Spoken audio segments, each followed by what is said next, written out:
सबसे पहले बात करते हैं ट्रिपल सी की, जो कि आज हमारा ये फर्स्ट डे क्लास है। ट्रिपल सी सभी लोग जानते हैं कि ट्रिपल सी का मतलब होता है कोर्स ऑन कंप्यूटर कंसेप्ट या कोर्स ऑन कंप्यूटर कंसेप्ट। आप डायरेक्ट इसको बोल सकते हैं या फिर शॉर्ट में CCC ट्रिपल सी बोल सकते हैं। ये सब लोग जानते हैं, लेकिन इसको करते क्यों है और क्यों करना चाहिए, और इसको कौन सी संस्था है जो करा रही है, और क्यों इतना ज़्यादा इसके पीछे लोग भाग रहे हैं, ऐसा क्या है इस सर्टिफिकेशंस में, इस कोर्स में ऐसा क्या है। पहले हम कोर्स के बारे में थोड़ा सा जानेंगे, उसके बाद हम अपने क्लास को आगे की तरफ स्टार्ट करेंगे। तो देखिए, जो ट्रिपल सी आपका है,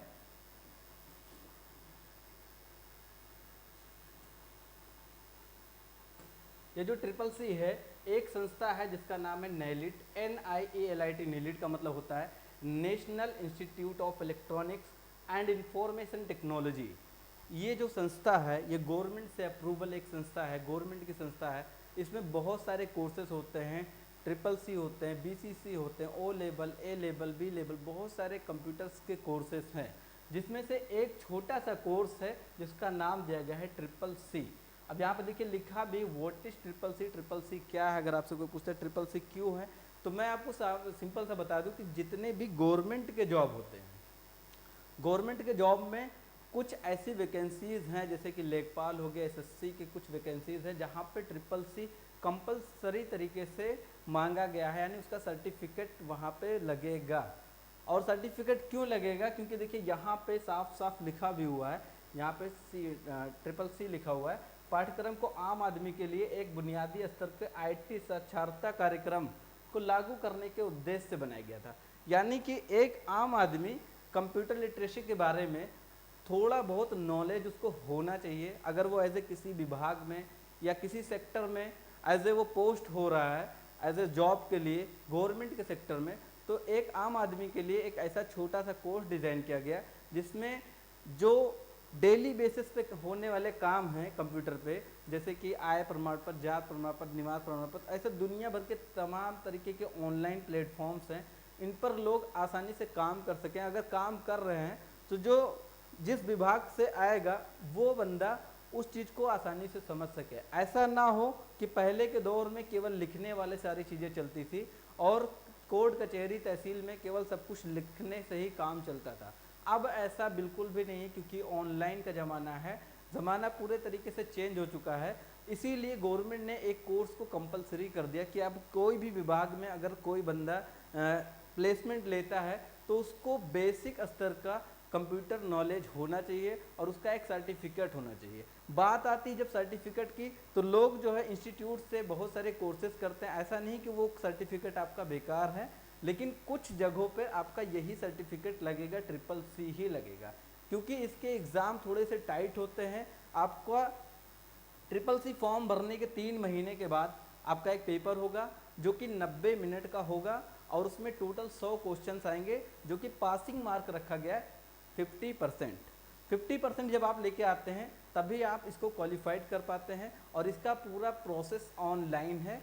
ये सब कुछ मैं आपको डे बाय डे जो मेरा क्लास अटेंड करेगा, मैं धीरे धीरे प्रैक्टिकली सब कुछ इसी सिस्टम्स पे करके आपको दिखाऊंगा, और आपको भी सिखाऊंगा कि किस तरीके से फॉर्म को अप्लाई करते हैं, किस तरीके से एडमिट कार्ड को डाउनलोड करते हैं, एडमिट कार्ड देने के बाद एग्ज़ाम किस तरीके से दिया जाता है, एग्ज़ाम से पहले कैसे कैसे प्रिपरेशन करनी चाहिए, और जो लोग के पास टाइम नहीं वो कैसे करें, शॉर्ट टर्म में कैसे कर सकते हैं, और साथ लास्ट में रिजल्ट कैसे देखना है, और सर्टिफिकेट कैसे डाउनलोड करना है। पूरा प्रोसेस मैं आपको इस पूरे कंप्लीट ऑनलाइन अपने कोर्स में ये सब कुछ मैंने जोड़ के पहले से रखा है। आप ये मत सोचिए कि ये सब कुछ हवाई चल रहा है क्लास। ये क्लास मैंने पूरे तरीके से फुल्ली खाली टाइम बैठ के पूरा डिज़ाइन किया हुआ है, ताकि आपको मैं अच्छा से अच्छा रिजल्ट दे सकूं।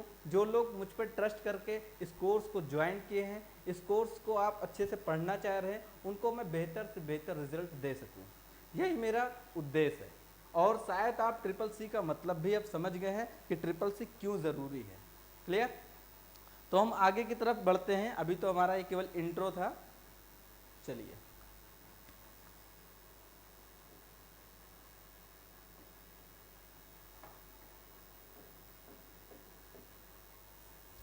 तो नेक्स्ट जो है हम इसको ओपन कर लेते हैं, री एक बार क्लोज करके,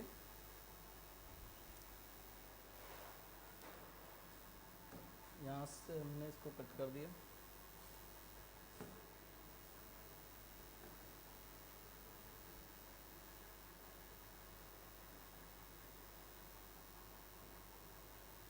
तो नोट 3 हमारा सॉफ्टवेयर ओपन हो रहा है फिर से, क्योंकि काफ़ी देर से मैंने इसको ओपन कर रखा था।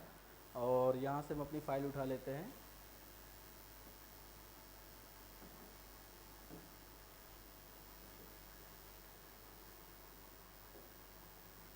तो ये हमारा डे 1 था। तो देखिए सबसे पहले जो ट्रिपल सी में जो सबसे पहला चैप्टर है जिसका नाम है इंट्रोडक्शन टू कंप्यूटर, यानी कंप्यूटर का परिचय के बारे में बात किया गया है कि कंप्यूटर का परिचय क्या है। तो आप लोग इसको साथ साथ नोट डाउन करते हुए चलेंगे, यानी नोट्स भी बनाते हुए चलेंगे, ताकि आप ट्रिपल सी पूरा कंप्लीटली तैयार कर सकें। और अगर आपका फॉर्म हम अप्लाई करें तो आप आसानी से जाके पेपर दे के एग्ज़ाम को क्रैक कर सकें। तो यहाँ पे सबसे पहले बात होती कि व्हाट इज़ कंप्यूटर की अगर बात होती थी, कंप्यूटर शब्द कहाँ से आया है।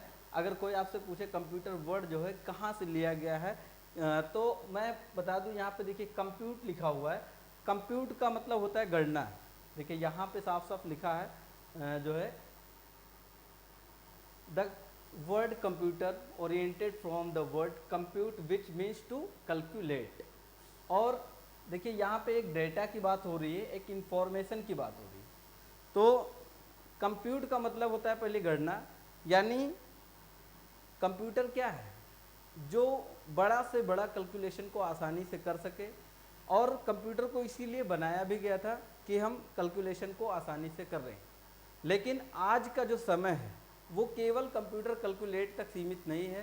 कंप्यूटर से हर वो काम कर सकते हैं जो शायद आप कल्पना नहीं किए होंगे। कभी आपने शायद नहीं सोचा होगा कि आज हम घर पे बैठ के इस तरीके से क्लास अटेंड करेंगे, लेकिन आज आप कर रहे हो। ये सब कुछ कंप्यूटर से ही हो रहा है। इस समय ना ही हम कोई कैलकुलेट कर रहे हैं, ना ही आप कोई कैलकुलेट कर रहे हो। हम यहाँ से कैमरे के सामने खड़े हैं और आप अपने मोबाइल के सामने बैठ के वीडियो को देख रहे हो। तो ये कोई कैलकुलेशन प्रक्रिया नहीं है, लेकिन ये टेक्नोलॉजी है।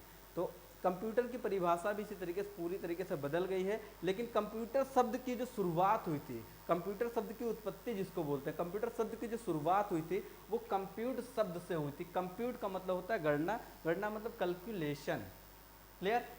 अब बात आती कि डेटा। कंप्यूटर में देखिए डेटा एक होता है इन्फॉर्मेशन। डेटा क्या होता है, जो हम डेटा कंप्यूटर को देते हैं, जैसे कि 1 2 3 में देते हैं या फिर ABC में देते हैं, या फिर हम अल्फा न्यूमेरिक डेटा और नंबर्स को मिक्स करके कंप्यूटर तक पहुंचाते हैं। वो सारे क्या हैं, एक डेटा है। जब डेटा प्रोसेस हो जाता है, प्रोसेस करने के बाद की जो प्रक्रिया होती है, यानी जब तक हम डेटा दे रहे हैं, ये अव्यवस्थित आंकड़ों को डेटा कहा जाता है। अव्यवस्थित यानी ये व्यवस्थित नहीं रहता है। तो कंप्यूटर क्या करता है, क्योंकि हम कंप्यूटर को इनपुट देते जा रहे हैं, हिंदी में, इंग्लिश में, लेटर्स में, नंबर्स में, बहुत सारे इनपुट उसको दे दिए, एक तरीके से डेटा हमने दे दिया, लेकिन उसको वो सही तरीके से आउटपुट देगा व्यवस्थित करके। यानी आपके चीज़ों को सॉल्व करने के बाद एक सही तरीके से आंसर आपको देगा, जिसको हम लोग इंफॉर्मेशन बोलते हैं। इंफॉर्मेशन मतलब सूचना, यानी प्रोसेस करने के बाद में डेटा को, उसको आउटपुट भी दूसरे शब्दों में बोला जाता है। लेकिन जो हम डेटा अव्यवस्थित तरीके से देते हैं, उसको सही करने पर जो हमें रिजल्ट मिलता है, उसको इंफॉर्मेशन बोलते हैं। क्या बोलते हैं? इंफॉर्मेशन। यहाँ तक अगर क्लियर है तो एक बार फिर से हम चैट बॉक्स में आ जाते हैं फटाफट। अगर यहाँ तक क्लियर है तो सभी लोग ज़रा क्लियर लिख के टाइप करें, क्लियर लिख के टाइप करें, ज़रा क्लियर लिख के सेंड करें अगर यहाँ तक आपको समझ में आ रहा, ताकि मुझे पता चले कि आप लोग भी थोड़ा सा एक्टिव हैं। पता चले कि आप एक्टिव ही ना हो और मैं यहाँ पे चिल्ला रहा हूँ। चलिए फटाफट सभी लोग क्लियर लिख के सेंड करें, क्लियर लिख के टाइप करें। आप लोग चैट बॉक्स में क्लियर लिखें और सेंड करें। क्लियर। अभी तक किसी का आया मैसेज नहीं आया? चलिए फटाफट करें।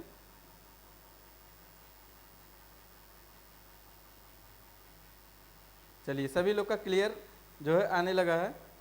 तो या फिर TC लिख सकते हैं, टॉपिक क्लियर। थोड़ा सा मैंने अभी क्लियर किया, केवल इंट्रोडक्शन, क्योंकि हम लोग के पास अभी मात्र 15 मिनट और बचे हैं, जिसमें मुझे और भी टॉपिक को कवर करना है।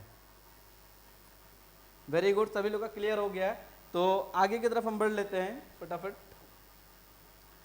अब थोड़ा सा हम हिस्ट्री भी समझ लेते हैं पहले। अब कंप्यूटर की अगर कोई बात करे तो सबसे पहली जो डिवाइस थी जिसका नाम था अबेकस, जिसको बनाया चाइना ने, और 600 ईस्वी पूर्व, 600 ईसा पूर्व पहले, बहुत सबसे पहले स्टार्टिंग एक डिवाइस थी। देखिए यहाँ पे कुछ इस तरीके के लकड़ी के बने होते थे डिवाइस। देखिए यहाँ पे मैं आपको जूमिंग करके दिखा देता हूँ इस एरिया को। देखिए यहाँ पे कुछ इस तरीके के डिवाइस थे जो कि लकड़ी पे बने होते थे। क्लियर? अब बात करते हैं जो दूसरे डिवाइस है। एक वैसे डिवाइस तो बहुत सारे हैं, लेकिन मैंने यहाँ पे कुछ चीज़ें संशोधन कर रखी है, कुछ चीज़ें एडिटिंग कर दिया, जो काम का नहीं है उसको हटा भी दिया है टॉपिक से। यहाँ पे देखिए डिफरेंस इंजन। डिफरेंस इंजन एक ऐसा इंजन है जिसको चार्ल्स बेबेज ने बनाया था। ये इंग्लैंड के रहने वाले थे। 1822 में, 1822 में इन्होंने बनाया था, जिसको हम लोग फादर ऑफ कंप्यूटर के नाम से जानते हैं। उन्होंने कोई ये वाला कंप्यूटर नहीं बनाया था जो आज हम लोग यूज़ कर रहे हैं। उन्होंने जो कंप्यूटर बनाया था वो एक तरीके का एक इंजन था, कुछ इस तरीके से दिखता था इंजन। 2-3 कमरे के बराबर, 1 कमरे के बराबर साइज में होते थे, अलग अलग इंजन थे। तो इन्होंने सबसे पहले ये बनाया, और 10 साल की गैपिंग में, 10 ईयर्स की गैपिंग में 1833 में इन्होंने फिर से एक इंजन बनाया जिसका नाम रखा एनालिटिकल इंजन। एनालिटिकल इंजन देखिए यहाँ पे लिखा चार्ल्स बेबेज। तो चार्ल्स बेबेज जिसको हम लोग फादर ऑफ कंप्यूटर बोलते हैं, उन्होंने 2 मशीनें बनाई थी। एक का नाम था डिफरेंस इंजन, एक का नाम था एनालिटिकल इंजन। अब आपसे क्वेश्चन में पूछा जा सकता है कि एनालिटिकल इंजन किसने बनाया और कब बनाया, या फिर पूछा जा सकता है डिफरेंस इंजन कब बनाया, किसने बनाया, या ऐसा पूछ सकता है कि 1833 में कौन सा इंजन बना था। तो आपको बताना पड़ेगा 1833 में एनालिटिकल इंजन बना था। तो इस तरीके से टेबुलेटिंग मशीन एक बनी, हॉर्मन हिलरिथ ने बनाया। ये अमेरिका के एक वैज्ञानिक थे, इन्होंने 1889 में बनाया, 1889 में। उस समय अमेरिका की जनगणना नहीं हुई थी, जनगणना करना था यानी जनसंख्या को काउंट करना था वहाँ के पॉपुलेशन को।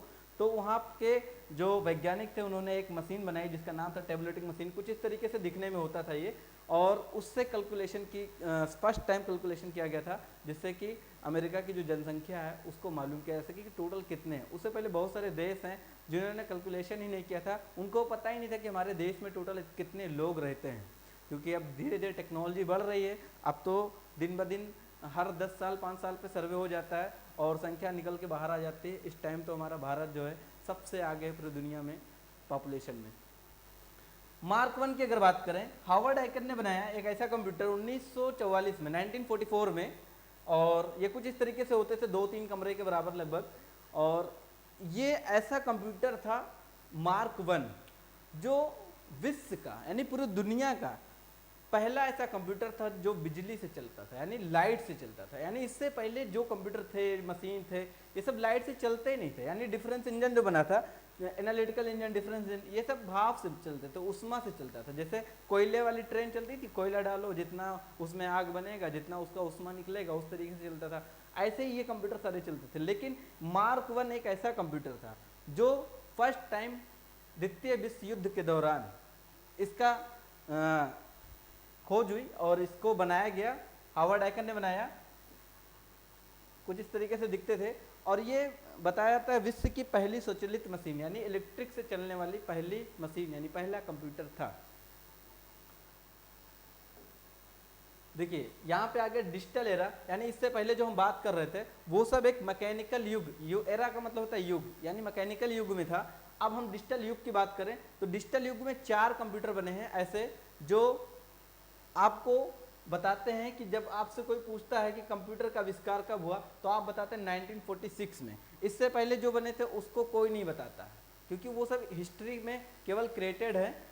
और चूंकि चार्ल्स बेबेज ने बनाया, जिनको पूरी दुनिया फादर ऑफ कंप्यूटर बोलती है, तो कुछ चीज़ें तो हम लोग को हिस्ट्री जानना ही चाहिए, क्वेश्चन में भी आ जाते हैं। और यहाँ पे देखिए सबसे पहला ENIAC एक कंप्यूटर बनाया। ENIAC का मतलब होता है electronic numerical integrated and calculator. यहाँ पे लिखा फर्स्ट डिजिटल कंप्यूटर, यानी पूरे दुनिया का पहला डिजिटल कंप्यूटर जो था उसका नाम था ENIAC, electronic numerical integrated and calculator. और ये बना है 1946 में। 1946 में किसने बनाया है? जे प्रेस्पर एकर्ट एंड जॉन मॉस्ले ने, जे प्रेस्पर एकर्ट एंड जॉन मॉस्ले। अब इसमें क्वेश्चन आ सकता है कि जॉन मॉस्ले, जे प्रेस्पर एकर्ट ने जो है 1946 में कौन सा कंप्यूटर बनाया था, तो आपका आंसर होगा ENIAC। क्लियर। इस तरीके से ऐसा भी पूछा जा सकता है कि ENIAC जो है कंप्यूटर है वो कब बना है, तो आप बता सकते हैं 1946 में। अगर आपसे पूछा जाए कि ENIAC के जो वैज्ञानिक हैं उनका नाम क्या है, किन्होंने बनाया था ENIAC को, तो आप बता सकते हैं जे प्रेस्पर एकट एंड जॉन मॉस्ले। इसी तरीके से इट्जेक एक कंप्यूटर आया जिसका नाम रखा गया electronic delay storage automatic calculator, लिखा first generation that used stored program. ये दुनिया का पहला ऐसा कंप्यूटर था जो स्टोर्ड प्रोग्राम को यूज करता था। इससे पहले स्टोरेज वाला ऑप्शन ही नहीं था, यानी स्टोरेज यानी हर बार प्रोग्राम को हम इंस्टॉल करते थे, रन करते थे, तब चलाते थे। लेकिन ये ऐसा कंप्यूटर इट्जेक बना जिसमें पहले से जो प्रोग्राम स्टोर है उसको हम लोग यूज कर पाते थे। यानी कहने का मतलब ये है कि जब आज आप कंप्यूटर क्लास में बैठते हो तो आप क्या करते हो, डायरेक्ट अपने एप्लीकेशन पे चले जाते हो। आप आज अपना मोबाइल ऑन करते हो और सीधा जो भी एप्लीकेशन आपको खोलना होता है आप सीधा डायरेक्ट वही एप्लीकेशन खोलते हो। ऐसा तो नहीं है कि आप डेली मोबाइल ऑन करो तो पहले उसको व्हाट्सअप को इंस्टॉल करो, डेली इंस्टाग्राम को इंस्टॉल करो, ऐसा आप नहीं करते हो, क्योंकि वो क्या करता है, आपको मोबाइल पहले से आपके एप्लीकेशन को, आपके प्रोग्राम को स्टोर कर लेता है, यानी उसमें स्टोरेज कैपेसिटी है, कहने का मतलब है। तो ये जो कंप्यूटर था 1949 में बना। क्लियर। और किसने बनाया, मार्किस विल्किस बनाया है, इंग्लैंड का रहने वाले थे। इडवेक बना है electronic discrete variable automatic computer, इसको जॉन वॉन न्यूमन ने बनाया, ये अमेरिका के वैज्ञानिक थे, 1950 में बनाया। अब इडवेक की अगर थोड़ी सी मैं बात करूं और यहाँ पे जॉन वॉन न्यूमन वैज्ञानिक की बात करूं तो देखिए जो चार्ल्स बेबेज ने एक कंप्यूटर बनाया था, मैं आपको वहाँ पे नहीं बताया हूँ क्योंकि मैं सोच रहा था सामने ये नाम आ जाए तब बताता हूँ। तो चार्ल्स बेबेज ने जो कंप्यूटर बनाए थे उनकी जो लैंग्वेजेस थी कंप्यूटर की वो इटालियन भाषा में थी, इस वजह से लोगों को कंप्यूटर में समझने में बहुत ज़्यादा प्रॉब्लम होती थी। उस समय पूरी दुनिया का जो फर्स्ट प्रोग्रामर जिसको बोलते हैं वो लेडी लवलेस या एडा अगुस्टा के नाम से उनको जाना जाता है। उन्होंने एक प्रोग्राम बनाया था जिसका नाम है बाइनरी संख्या, जो कि 0 और 1 से लिखी जाती है। 0 1 के अलावा कोई संख्या यूज़ नहीं होती, जो कि कंप्यूटर का मातृभाषा है। आज भी अगर हमें कंप्यूटर से बात करनी है या कंप्यूटर को कोई प्रोग्रामिंग करनी है तो 0 और 1 में लिखेंगे तभी कंप्यूटर समझ पाएगा। तो उस कोड को उन्होंने उस टाइम बनाया था, तब जाके लोग जो है कंप्यूटर आज हम कंप्यूटर से आसानी से बातचीत कर पा रहे हैं 0 और 1 की मदद से, यानी बाइनरी कोड की मदद से बातचीत हो पा रही है। वो अलग बात है कि उसमें ट्रांसलेटर होते हैं और जो ट्रांसलेट करके हमारी भाषा को मशीन कोड की भाषा को हमारे कोड में कन्वर्ट करते हैं। अब आप देखेंगे यहाँ पे तो ये जो वैज्ञानिक थे जॉन वॉन न्यूमन ने, एडा अगुस्टा ने बाइनरी नंबर का आविष्कार किया, बाइनरी नंबर की खोज की, उस समय उसको लागू नहीं किया। लेकिन जो वैज्ञानिक जॉन वॉन न्यूमन थे इन्होंने कहा कि इस बाइनरी कोड का इस्तेमाल हम आने वाले कंप्यूटर में, जो कि जब पूर्ण रूप से कंप्यूटर का आविष्कार हो जाएगा और सही से भविष्य में हम भी एक कंप्यूटर बनाएंगे, उसमें हम आधुनिक कंप्यूटर में, यानी जो आज का कंप्यूटर है जो हम लोग चला रहे हैं इस टाइम, आज के कंप्यूटर में उन्होंने बोला आधुनिक कंप्यूटर में उस हम बाइनरी कोड को यानी 0 1 को इस्तेमाल करेंगे।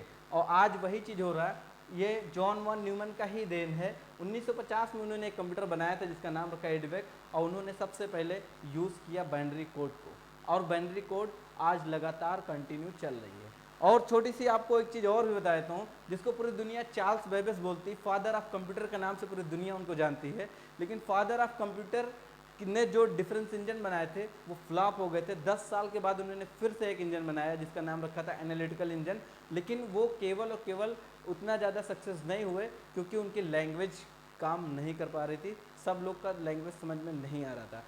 दूसरी चीज़ आपको मैं बता दूं उसी से रिलेटेड चीज़ें कि अगर उस टाइम लेडी लवलेस एडा अगुस्टा ने प्रोग्राम को नहीं बनाया होता तो शायद आज धीरे धीरे चार्ल्स बेबेज को लोग भूल भी जाते, उनका प्रोग्राम कंप्यूटर प्रोग्राम तो बिल्कुल नहीं चल पाता। लेकिन एक चीज़ें आप दिमाग में नोट करिए कि फादर ऑफ कंप्यूटर फिर उनको क्यों कहा गया। उन्होंने आज के कंप्यूटर भी नहीं बनाए, लेकिन जो उन्होंने टेक्निक यूज़ की थी उस समय उन्होंने इनपुट आउटपुट मेथड दिया था कि कंप्यूटर में पहले डेटा दो, इनपुट लो, इनपुट करोगे फिर उसी हिसाब से प्रोसेस होकर आउटपुट आएगा, कंप्यूटर में प्रोग्राम स्टोर हो सके, स्टोर प्रोग्राम को हम लोग दोबारा यूज़ कर सकें।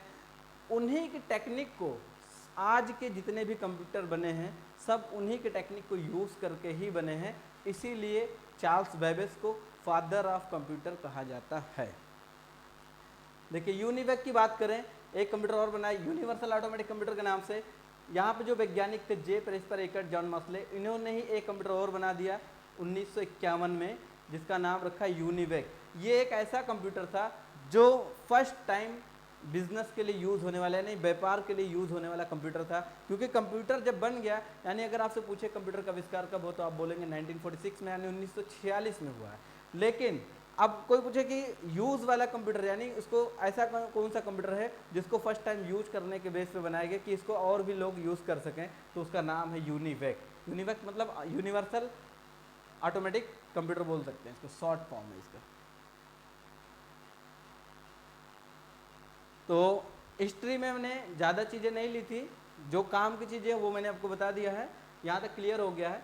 अब जो है हम लोग थोड़ा सा ये भी समझ लेते हैं जनरेशन। आजकल जनरेशन के बारे में बड़ा क्वेश्चन आ जाता है, तो धीरे धीरे हम सारे टॉपिक को कवर करेंगे, कोशिश मेरी यही रहेगी, क्योंकि समय को देखते हुए मुझे अपने टॉपिक को कवर भी करना है। अगर आपसे कोई पूछे, जो पहला जनरेशन का मतलब होता है पीढ़ी, कंप्यूटर की पीढ़ी के बारे में बात हो रही है कि कंप्यूटर में जैसे हम लोग की अपनी अपनी पीढ़ी होती है, हमारे पिताजी हैं, फिर हमारे पिताजी के पिताजी, ऐसे कई सारी पीढ़ियाँ कंटिन्यू चलती रहती हैं। तो देखिए यहाँ पे फर्स्ट जनरेशन की अगर बात करें तो 1945 से 56 तक, यानी 1945 से लेकर 1956 के बीच में जो जनरेशन रहा है उसको हम लोग फर्स्ट जनरेशन कंप्यूटर के नाम से जानते हैं। और उसमें जो टेक्नोलॉजी यूज़ की गई थी उसमें वैक्यूम ट्यूब का इस्तेमाल हुआ था, और वैक्यूम ट्यूब कुछ इस तरीके से दिखने में लगता था। बस आपको केवल 3 चीज़ें ध्यान रखनी है, कौन सा जनरेशन कब था और उसमें कौन सी टेक्नोलॉजी चल रही थी। अगर हम सेकंड जनरेशन की बात करें, 1956 में स्टार्ट हुआ और 1963 में ख़त्म हो गया। लगभग एक जनरेशन के बीच में 9 ईयर का गैप्स है, 9 साल की गैपिंग है हर जनरेशन में, अगर आप सही से इसको कैलकुलेट करेंगे तो, क्योंकि मैंने कैलकुलेट करके देखा है। और यहाँ पे देखिए दूसरे जनरेशन में क्या यूज़ हुआ है, वैक्यूम ट्यूब को हटा के ट्रांजिस्टर का इस्तेमाल किया गया, क्योंकि वैक्यूम ट्यूब जो था पुराना वाला उसमें बहुत ज़्यादा बिजली भी लेता था, बहुत ज़्यादा करंट की ज़रूरत होती थी, और साइज में भी काफ़ी बड़े होते थे, और कंप्यूटर में हीटिंग प्रॉब्लम बहुत ज़्यादा आती थी। हीट होने की वजह से कंप्यूटर बार बार बंद हो जाते थे, बहुत सारी समस्याएँ आती थी। उस समस्या को सॉल्व करके सेकंड जनरेशन में ट्रांजिस्टर लगा दिया गया, कुछ इस तरीके के ट्रांजिस्टर होते हैं। और थर्ड जनरेशन में, लेकिन इसमें भी एक समस्या थी कि अगर लाइट बहुत स्लो है तो कंप्यूटर ऑन ही नहीं होता था, अगर लाइट बहुत तेज़ आ जाती थी तो ट्रांजिस्टर इसके उड़ जाते थे, यानी ट्रांजिस्टर शॉर्ट हो जाते थे। इस वजह से सेकंड जनरेशन तक कंप्यूटर जितने थे ये काफ़ी भरोसा इस पर नहीं किया सकता था कि इस पर हम 2-4 घंटे प्रॉपर काम कर पाएंगे। अब देखिए थर्ड जनरेशन 1963 से 71 के बीच में आया, आईसी का आविष्कार हो गया, इंटीग्रेटेड सर्किट, इसमें शॉर्टकट में इसको आईसी भी बोलते हैं। और इस कुछ इस तरीके से आईसी दिखता है, यहाँ पे हम जूम करके आईसी को आपको दिखा देते हैं। देखिए कुछ इस तरीके के आईसी होते हैं जो आपके मदरबोर्ड पे चिपके होते हैं, सोल्ड किए रहते हैं। जब ये आईसी आपकी बन चुकी थी, क्लियर,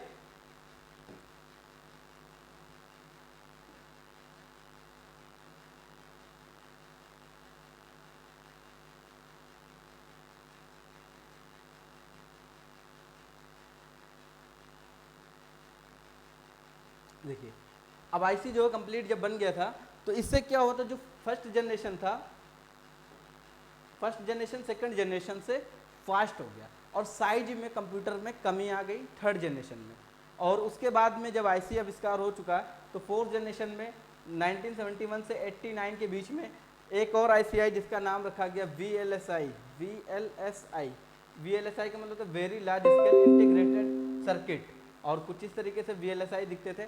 आईसी को कहने का मतलब है आईसी को थोड़ा सा इम्प्रूव किया गया, यानी जो पहले वाली आईसी थी उससे थोड़ी सी अच्छी आईसी बनाई गई, जिससे कि सिस्टम थोड़ा जो है फोर्थ जनरेशन में काफ़ी फास्ट हो गया, और सिस्टम इतने छोटे छोटे आ गए जिससे हम पर्सनल कंप्यूटर बोल सकते हैं, यानी एक जैसे लैपटॉप, कंप्यूटर, डेस्कटॉप, ये सब चीज़ें फोर्थ जनरेशन में आ चुकी थी, जिससे कि ये सस्ते भी हो गए, साइज में भी कमी आ गई, और पहले दूसरे तीसरे से ज़्यादा भरोसेमंद भी हो गया, साइज में भी कमी आ गई, प्राइस में भी कम हो गया, और एक पोर्टेबल कंप्यूटर बना दिया गया जिसको आप आसानी से कहीं भी ले जा सकते हैं। ये सब कुछ संभव हो पाया है फोर्थ जनरेशन में।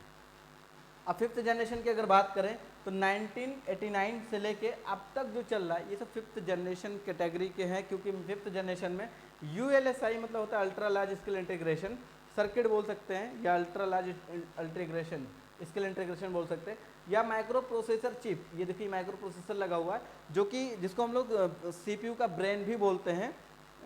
सीपीयू का ब्रेन बोला जा सकता है माइक्रो प्रोसेसर को, जो कि आपके मदरबोर्ड में कूलिंग फैन के नीचे लगा होता है, जिसको हम लोग रियल में सीपीयू बोलते हैं। वो आपका यही सीपीयू है जो 5th जनरेशन में इसका आविष्कार हुआ, और 5th जनरेशन के कंप्यूटर में माइक्रो प्रोसेसर लग के आया, साथ में यूएलएसआई लग के आया, अल्ट्रा लार्ज स्केल इंटीग्रेशन लग के आया, जिससे सिस्टम काफ़ी ज़्यादा तेज हो गया। और एआई के अंदर इनबिल्ड कर दी गई, आर्टिफिशियल इंटेलिजेंस टेक्नोलॉजी आ गया, जो इंसानों के तरीके से सोच के इंसानों के तरीके से आंसर देता है। कौन से कंप्यूटर? 5th जनरेशन के जितने भी कंप्यूटर हैं, लैपटॉप, नोटबुक और सुपर कंप्यूटर, कई सारे कंप्यूटर इसमें आ चुके हैं 5th जनरेशन में। मैंने बहुत ज़्यादा डिटेल में नहीं दिया, बस खाली आपको ये समझाना था कि 5th जनरेशन कब से कब तक था, इसमें कौन सी टेक्नोलॉजी आई, क्या यूज़ हुआ है, बस इतना आपको जानना था। नेक्स्ट हमारा है, अब जो है हमारा जो नेक्स्ट हमारा लाइव क्लास जो होना हुआ है वो क्लासिफिकेशन ऑफ कंप्यूटर के ऊपर होगा। और इसी के साथ मैं सभी लोग का धन्यवाद करता हूँ, थैंक यू बोलता हूँ कि आप लोग इतने सारे लोग जुड़े और क्लास को सफल बनाए। Thank you. फिर नेक्स्ट क्लास हमारी ध्यान रहे, क्लासिफिकेशन ऑफ कंप्यूटर का मतलब होता है कंप्यूटर का वर्गीकरण। यही मेरा अगला क्लास होगा। थैंक यू, फिर मिलेंगे हम नेक्स्ट वीडियो में।